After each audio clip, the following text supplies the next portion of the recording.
ఐబొమ్మ వ్యవస్థాపకుడు ఇమ్మడి రవికి court bail కూడా మంజూరు చేసింది. అయితే ఆ బెయిల్ కండిషన్ చూస్తే ఎందుకురా నాయన బెయిల్ ఇచ్చారు, దానికన్నా జైల్లోనే పెడితే మంచిది కదా అన్న ఆలోచన వస్తుంది. ఎన్ని కండిషన్స్ అప్పుడు అసలు ఈవెన్ అన్ని కండిషన్స్ వేల కోట్లు బ్యాంకుల నుంచి ఎగ్గొట్టి ఇండియాలో ఫ్రీగా తిరుగుతున్నటువంటి రాజకీయ నాయకులు మాత్రం ఇలాంటివి ఉండవేమో. వేల కోట్లు బ్యాంకులకి ఎగ్గొట్టి ఇంకా బిందాస్గా హ్యాపీగా తిరుగుతున్నారు. వాళ్ళంతా కూడా మళ్ళీ రాజకీయాల్లో ఎంపీలు అయ్యారు, ఎమ్మెల్యేలు అయ్యారు, మంత్రులు అయ్యారు. వాళ్ళే హ్యాపీగా ఫ్రీగా తిరుగుతున్నారు.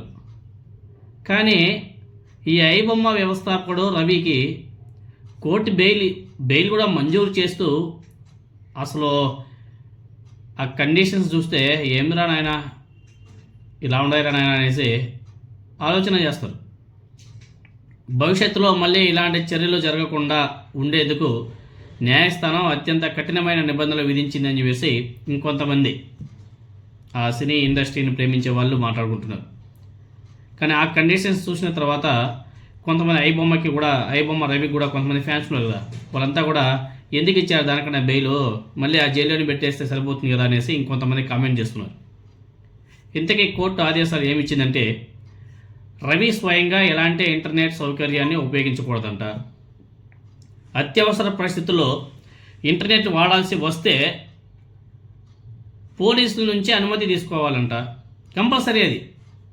అంతేకాకుండా దేశం విడిచి వెళ్లకుండా నిషేధం విధించి విదేశాలకే వెళ్ళాలంటే ముందుగా అనుమతి తీసుకోవాలంట. భద్రతా చర్యలో భాగంగా తన యొక్క పాస్పోర్ట్ని కోర్టులో డిపాజిట్ చేయాలని చెప్పేసి కూడా కోర్టు ఆదేశాలు కూడా జారీ చేసింది.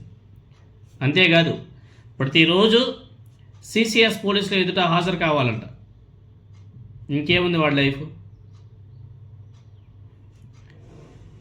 ఐబొమ్మ రవి అంటే కొత్త సినిమాలు విడుదలైన కొన్ని గంటల్లోనే వాటిని వెబ్సైట్లో అప్లోడ్ చేస్తూ కోట్ల రూపాయల నష్టాన్ని కలిగించారనే ఆరోపణ.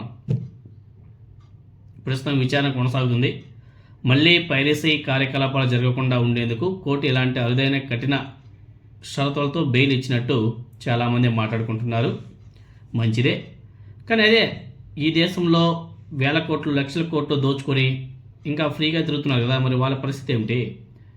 మరి వాళ్ళకు కూడా ఇలాంటి కండిషన్సే పెట్టాలి కదా అని చెప్పేసి చాలామంది సోషల్ మీడియాలో బీభత్సంగా కామెంట్ చేస్తున్నారు.